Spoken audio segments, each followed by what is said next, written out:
नमस्कार दोस्तों, आप सभी को आपका अपना यूट्यूब चैनल जौहर जॉब्स में स्वागत है। तो दोस्तों, इंडियन आर्मी की ओर से जो 10+2 टेक्निकल एंट्री स्कीम 52 का भर्ती आया है, उसका हम लोग आज जानेंगे कि उसका एलिजिबिलिटी क्या है, एज लिमिट्स क्या है और पे स्किल्स क्या है और सिलेबस भी जानेंगे। तो चलिए दोस्तों, बिना कुछ देरी करते हुए शुरू करते हैं। तो दोस्तों, आप सभी से शुरू करने से पहले रिक्वेस्ट है कि यदि आप हमारे चैनल में नए हैं तो हमारे चैनल को सब्सक्राइब करें एवं बेल आइकन को प्रेस करें, और यदि आपको कोई प्रॉब्लम हो तो आप कमेंट सेक्शन में बताएं, हम उसका प्रॉब्लम सॉल्व करने का प्रयास करेंगे। तो चलिए दोस्तों, शुरू करते हैं। सबसे पहले एलिजिबिलिटी के लिए, तो एलिजिबिलिटी के लिए आपको दोस्तों सबसे पहले एजुकेशन जानना होगा। तो एजुकेशन में आपको जान लेते हैं कि एजुकेशन क्या क्या है। तो एजुकेशन क्वालिफिकेशन दोस्तों सबसे पहले आपको 10+2 करना होगा। उसमें भी आपको साइंस में भी आपका सब्जेक्ट होना चाहिए PCM। क्या होना चाहिए? PCM, फिजिक्स केमिस्ट्री और मैथ होना चाहिए, और उसमें भी आपको 60% मिनिमम मार्क होना चाहिए। 60% से यदि कम है तो आप ये फॉर्म नहीं डाल पाएंगे।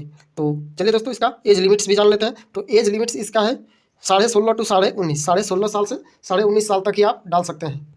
कितना? 16.5 टू 19.5।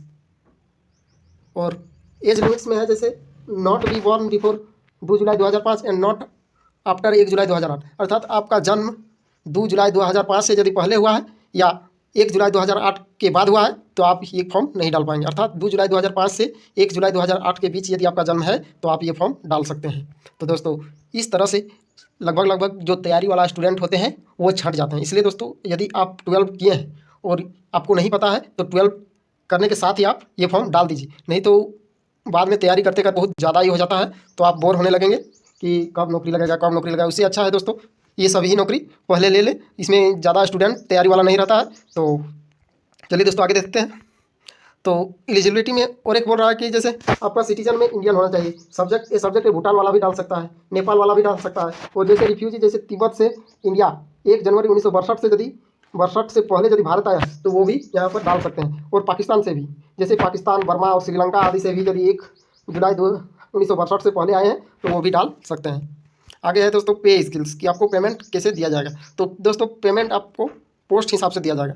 तो जैसे पोस्ट हिसाब से दिया है ग्रेड पे, जैसे 13,940, ये कास्ट ऑफ ट्रेनिंग पीरियड में है। और जैसे ही आपको प्रमोशन मिलेगा, जैसे रैंक प्रमोशन यहाँ पर दिया हुआ है, इस तरह के रैंक प्रमोशन होते हैं। लिeutenant, captain, major, LT colonel, colonel, brigadier, major general, LD general है स्केल।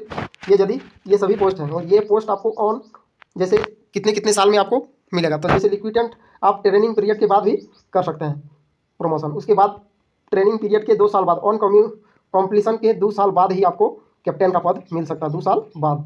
और उस 6 साल बाद, कॉम्पिटिशन के 6 साल बाद आप मेजर का पद ले सकते हैं। मेजर के बाद 13 साल बाद ले सकते हैं LT कोनल का, और कोनल TS का 26 साल में। इस तरह सभी पोस्ट है, और पोस्ट हिसाब से आपको पे स्किल दिया जाएगा। पे स्किल में जैसे लिक्विडेंट के लिए सबसे पहला जो प्रमोशन है लिक्विडेंट, इसमें आपको 56,000 से 1,77,500 के बीच दिया जाएगा। तो दोस्तों, इस तरह जो पोस्ट दिए गए हैं, ये सभी पोस्ट, इन सभी पोस्ट का पे स्किल आप PDF में देख लेना कि क्या क्या है और समझ लेना। तो हम तो समझा दिए हैं दोस्तों। तो दोस्तों, यदि आपको कोई दिक्कत हो तो कमेंट सेक्शन में बताएं। थैंक यू दोस्तों, धन्यवाद।